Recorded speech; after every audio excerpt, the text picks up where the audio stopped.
नमस्कार विद्यार्थी मित्रांनो, पुन्हा एकदा आपले सगळ्यांचे स्वागत आहे ब्रिज कोर्समध्ये। आज आपण वर्ग 9वा इंग्रजी या ब्रिज कोर्समधील ॲक्टिव्हिटी नंबर 17 पाहणार आहोत। त्यामध्ये आज प्रोव्हर्ब्स ॲक्टिव्हिटीचं नाव आहे प्रोव्हर्ब्स। तर यामध्ये लर्निंग आउटकम्स कोणते आहेत पहा। By the end of the lesson the learner would be able to, पहा तुम्हाला कोणत्या गोष्टीस तुम्ही पात्र होणार आहात to understand proverbs with the help of example provided. जे काही एक्झाम्पल तुम्हाला दिले जातील त्या एक्झाम्पलच्या मदतीने तुम्ही प्रोव्हर्ब्स समजू शकता। Answer the question as before while and after reading.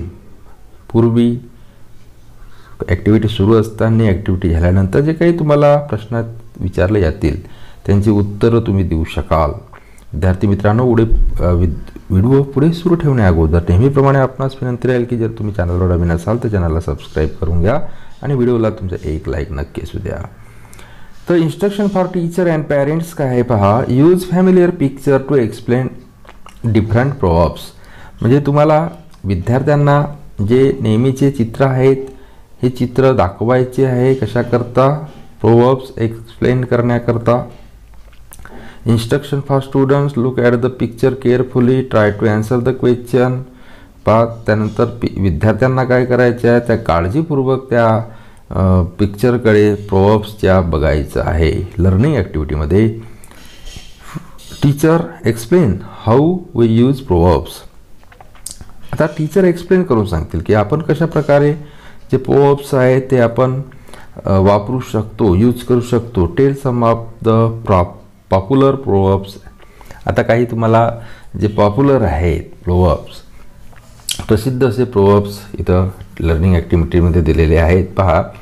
पहिलं आहे better late than never. Better late than never म्हणजे लेट होणे हे चांगलं आहे, म्हणजे कधीही न येण्यापेक्षा असं आपण त्याच्या आता वेगवेगळ्या याच्यात वेगवेगळ्या अर्थ काढतो आपण त्याचे। Better late than never meaning पहा, it is better for somebody or something to be late than ever to arrive or to happen. म्हणजे एखादी गोष्ट उशिरा करण्या म्हणजे न करण्यापेक्षा उशिरा करणं बरी, किंवा एखाद्या व्यक्तीने न जाण्यापेक्षा उशिरा जाणं बरं। म्हणजे न जाण्यापेक्षा जरी आपण उशिरा गेलो तरी चालेल ना, न जाण्यापेक्षा हे कसं आहे, चांगलं आहे। म्हणून म्हटलेलं आहे बेटर लेट दॅन नेव्हर। आणखी त्याचा अर्थ पहा, it is better to do something late than to not or never do it at all. म्हणजे कधीही न करण्यापेक्षा उशीर केलेलं काम सुद्धा चांगलं असते।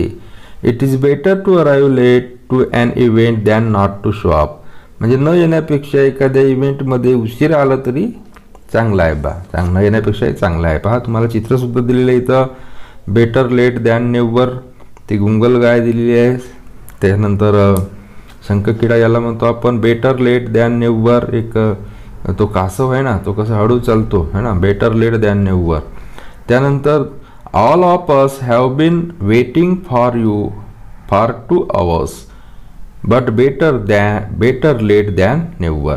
आम्ही सगळे तुमची वाट पाहत आहोत मागील 2 तासापासून, but better late than never. मग न येण्यापेक्षा तुम्ही उशीर आला ते चांगलं नाही का। I know that it took me weeks to send the letter but better late than never. मला माहीत आहे की 2 आठवडे लागतील हा लेटर पाठवण्याकरता, पण न पाठवण्यापेक्षा 2 आठवडे लागले तरी चालतील बा, म्हणून त्याला म्हटलं आहे बेटर लेट दॅन नेव्हर। दुसरं प्रोव्हर्ब्स पहा, an apple a day keeps doctor away. Meaning basically the phrase is not meant to taken literally. आता ॲक्च्युली हे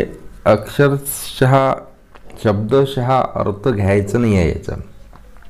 जसं आपण शब्दशः अर्थ घेतलं, ॲन ॲपल अ डे, रोज एक शेप काय करतो, डॉक्टरांना दूर ठेवतो। जर हा शब्दशः अर्थ झाला की रोज एक शेप खाल्ल्याच पाहिजे बा, काही दुसरं नाही, शेपच खाल्ला तरी शेप डॉक्टर आपण दूर ठेवू, असा शब्दशः अर्थ घ्यायचा नाही।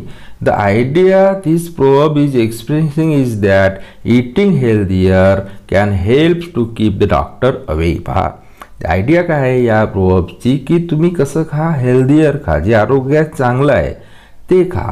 ते जर तुम्ही खाल्लं तर डॉक्टरांना तुम्ही आरामात कायच करू शकता, दूर ठेवू शकता. उदाहरणार्थ पहा, इथं चित्र दिलेलं आहे. An apple a day keeps the doctor away.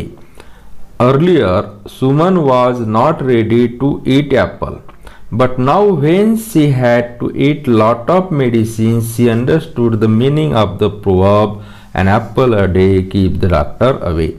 अगोदर सुमन नावाचं जे मुलगा मुलगी काय आहे तर ती होती, तिला शेप खाणं आवडत नव्हते. शेप खाणं आवडत होते का नाही, परंतु जेव्हा तिला खूप दव्या खाव्या लागल्या तेव्हा तिला त्या म्हणीचा अर्थ समजल्या. कोणत्या म्हणीचा? An apple a day keep the doctor away.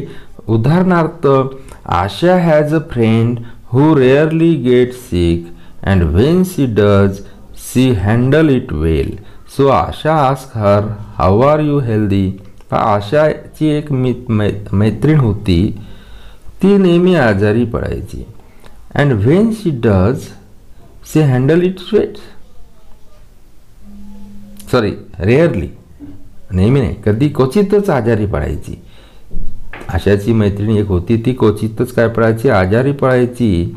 आणि जेव्हा तिला विचारलं या आशाने की how are you so healthy, तू इतकी सशक्त कशी आहे बा, हेल्दियर कशी आहे, तर ती काय म्हणते, well her friend said as she saying goes an apple a day keep the doctor away. तिने सुद्धा काय म्हटलं, डॉक्टर अवे कसं ठेवू शकतो, an apple a day. I drink plenty of water. आता बा त्याचा शब्दशः अर्थ न घेता an apple a day keep doctors away, या शब्दशः अर्थ न घेता त्याचा अर्थ काय होतो नेमका, म्हणजे काय काय आपण करू शकतो. I drink plenty of water, मी खूप पाणी पितो. I eat fruits and vegetable during the weeks, मी आठवड्यातून फ्रूट्स खातो, व्हेजिटेबल खातो. And I make sure to get enough sleep, आणि पुरेशी झोपसुद्धा घेतो.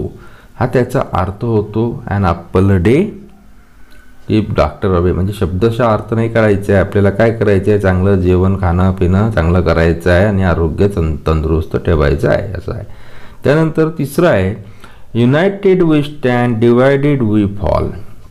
युनायटेड एकीकरण, एकत्र, तर आपण उभं राहू शकतो है ना एकतेने, आणि डिवाइड झालं तर आपण पडू शकतो, असं त्याच्या मराठीत अर्थ होतो. इंग्रजीत पहा, it's means it is better to stick together, आपण एकत्र राहायला पाहिजे. We all know that unity is strength. आपल्याला सगळं माहीत आहे, सगळ्यांना माहीत आहे की युनिटी, एकता हे सामर्थ्य आहे, बळ आहे. Unity is of great value in every walk of life. Unity ही प्रत्येकाच्या जीवनात खूप महत्त्वाचा भाग आहे. If there is unity among people then their strength increase. So the proverbs. आणि मग जर लोकांमध्ये एकता राहिली तर त्यांची जी ताकद आहे ती काय होईल, वाढेल. तर अशा प्रोवर्ब्सचा अर्थ, emphasize the importance of unity. या प्रोवर्ब्सच्या द्वारे आपण काय करू शकतो की एम्फसाइज, जोर देऊ शकतो कशामध्ये, कशाला, इम्पॉर्टन्स ऑफ युनिटी. युनिटीचे महत्त्व काय ते समजून सांगू शकतो. Use a metaphor of standing to means success. पहा सक्सेस कसं आहे ते आपण सांगू शकतो. Use a metaphor of falling to mean failure, म्हणजे त्यावेळेस सुद्धा हा वापरू शकतो आपण प्रोवर्ब, जेव्हा एखाद्याला आपण यश काय आहे, फेलियर काय आहे समजून सांगत असताना. State that success depends on unity, ही गोष्ट आपण सांगू शकतो की जे यश आहे या कशावर अवलंबून आहे, युनिटीवर अवलंबून आहे.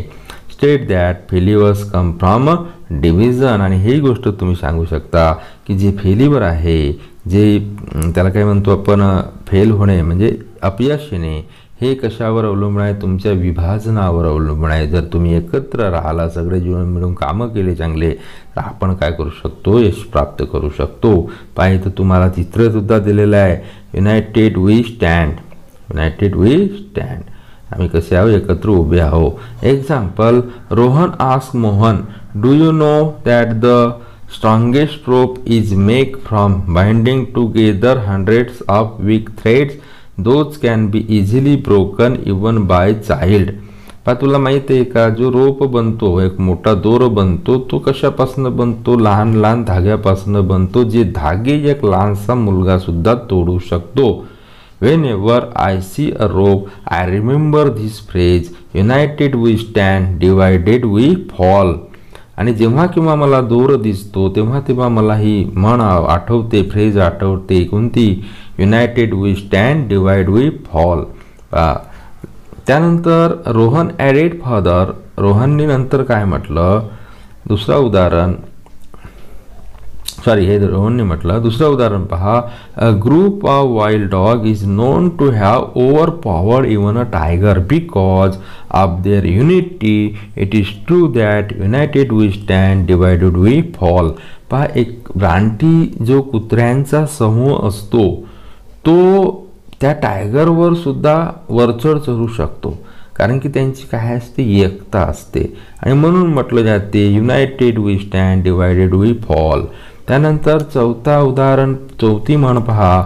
To wrongs don't make a right, meaning said to emphasise that it is not acceptable to do something bad to something just because they did something bad to you first. पहा, it is said to emphasise, meaning said to emphasise, कशावर जोर देणे? तो acceptable, स्वीकार्य. To do something bad म्हणजे काहीतरी वाईट करण्यापेक्षा bad to something just because they did something bad to you first. म्हणजे त्याने आपल्यासोबत काहीतरी वाईट केलं म्हणून आपण सुद्धा काहीतरी वाईट केलं पाहिजे. हे अपरिहार्य आहे का? ॲक्सेप्टेबल आहे का? नाही, असं त्याचा अर्थ होतो. Example, I know your brother hit you but you don't hit back. मला माहिती आहे तुझ्या भावाने तुला मारलं पण तुम्ही त्याला परत मारलं का नाही. You know two wrong doesn't make a right. तुला माहीत आहे, कारण की दोनही वाईट, जरी आपण दोघांनी जरी वाईट गोष्टी केले तर चांगलं होईल काय? चांगलं होणार नाही. Ramesh was very rude to Anna, so Anna was rude to Ramesh. रमेश हा अण्णासोबत आणि अण्णा हा रमेश सोबत काय होता? रूड होता. म्हणजे कोणत्या पद्धतीने वागायचं? चांगल्या पद्धतीने वागायचं नाही. I understand her but two wrongs don't make right. मला ते जाणीव होती, मग समजलं होतं ते, परंतु दोनही ते वाईट आहेत ते काही योग्य होऊ शकते का मग नंतर? नाही. त्यानंतर आपण दाखवलेला आहे टू रॉंग्स डोंट राईट असं उदाहरण दाखवलं चित्राच्या सहाय्याने आपल्याला. त्यानंतर सॉ ॲक्टिव्हिटी डेमोमध्ये teacher show the picture and the proverbs. Teacher show different picture and proverbs and make students familiar with proverbs. आता पहा, मी तुम्हाला काही इथे चित्र म्हणजे प्रोव्हर्ब्स दाखवत आहे. पहिलं पहा, a rolling stone gather no moss. Rolling stone gather no moss. दुसरा आहे a bird in the hand is worth two the bush. तिसरा आहे a barking dog seldom bites. And apple a day keep the doctor away. झालेच आहे आपल्याला हे. It is no use locking the stable door after the horse had bolted. Too many cooks spoil the broth. All that glitters is not gold. सगळे चककते तर सोनं असते का नाही. The early bird catch the worm. Don't judge book by its cover. Don't judge book by its cover. पहा, advertise येते T व्हीमध्ये कोणत्या तरी एका डिटर्जंटची, त्याच्यामध्ये ती मुलगी म्हणते डोंट जज बुक्स बाय इट्स कवर. म्हणजे पुस्तकं हे त्याच्या कवरवरून ठरवू नका, त्याच्या जज करू नका. Don't pull all of your eggs in one basket. सगळे अंडे एकाच बास्केटमध्ये ठेवू नका, नाही तर काय होतील? फुटतील ना, नाही का. आता पाहते हे वेगवेगळ्या वेळेस आपल्याला या म्हणी वापरायच्या असतात. आणखी काही उदाहरण पाहून घ्या. A bad workman always blame his tool. पहा, एखादी चांगला कारागीर नसला, चांगला काम करणारा नसला, तो कोणावर स्वतःवर हे नाही करत, कुणावर करतो? आपल्या ज्या साधनाने कार्य करतो त्याला दोष देतो, स्वतःला दोष देतो का नाही. Let sleeping dogs lies. त्यानंतर don't count your chickens before they has. आणखी एक उदाहरण पहा. A dull pencil is greater than the sharpest memory. म्हणजेच एखादी डल पेन्सिल असेल इज ग्रेटर, हे ग्रेटर चांगली आहे शार्पेस्ट मेमरीपेक्षा.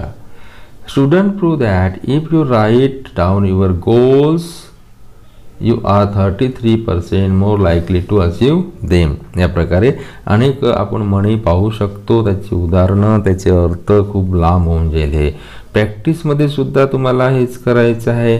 तुम्हाला वेगवेगळ्या प्रकारचे प्रोव्हर्ब्स जे क्रिकेटरवर आहेत, ॲनिमल्स आहे, हॉस्पिटलवर आहेत, ते आधी शोधायचे आहे. Encourage student to identify the words in proverbs. Extension ॲक्टिव्हिटीमध्ये तेच आहे. Which proverbs can you say in different occasion, show the proverbs written on the poster. आणि तुम्हाला पोस्टरवर लिहिलेले काय दाखवायचे आहे, प्रोव्हर्ब्स दाखवायचे आहे. इव्हॅल्युएशनमध्ये टेल सम अदर प्रोव्हर्ब्स, आणखी काही प्रोव्हर्ब्स तुम्ही शोधा आणि लिहा. Tell some other proverbs using the same picture.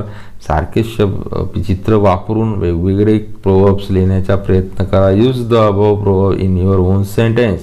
आणि मग हे प्रोव्हर्ब्स तुमच्या स्वतःच्या वाक्यामध्ये लिखांतर करा. दीक्षा व्हिडिओ ॲपमध्ये कोणतेही काही कंटेंट दिलेलं नाही. आणि आज आपण काय शिकलो, my take away today, write the proverbs and on classroom wall write similar proverbs. की क्लासरूमच्या वॉलवर काय लिहायचे, प्रोव्हर्ब्स कसे लिहायचे ते आपण शिकलो. या प्रकारे पुन्हा आजची याच्यामध्ये एक्सरसाइज दिलेली आहे मित्रांनो, तीही पाहून घ्या. What does an apple a day do? It keeps doctors away. United will divided me. United will stand, divided will fall. What is the superlative degree? A better, good, best. Best काय असते? Best. What is the antonyms of late? Early, विरुद्धार्थी शब्द. लेटचा early. Staying divided, better than staying united? No. आपल्याला कसं राहायला पाहिजे? युनायटेडच राहायला पाहिजे. तर या प्रकारे विद्यार्थी मित्रांनो आजच्या व्हिडिओमध्ये ॲक्टिव्हिटी नंबर 17 बघली. आपण व्हिडिओ आवडल्यास नक्की लाईक करा. पुन्हा भेटूया नेक्स्ट व्हिडिओमध्ये ॲक्टिव्हिटी नंबर 18 घेऊन. तोपर्यंत धन्यवाद.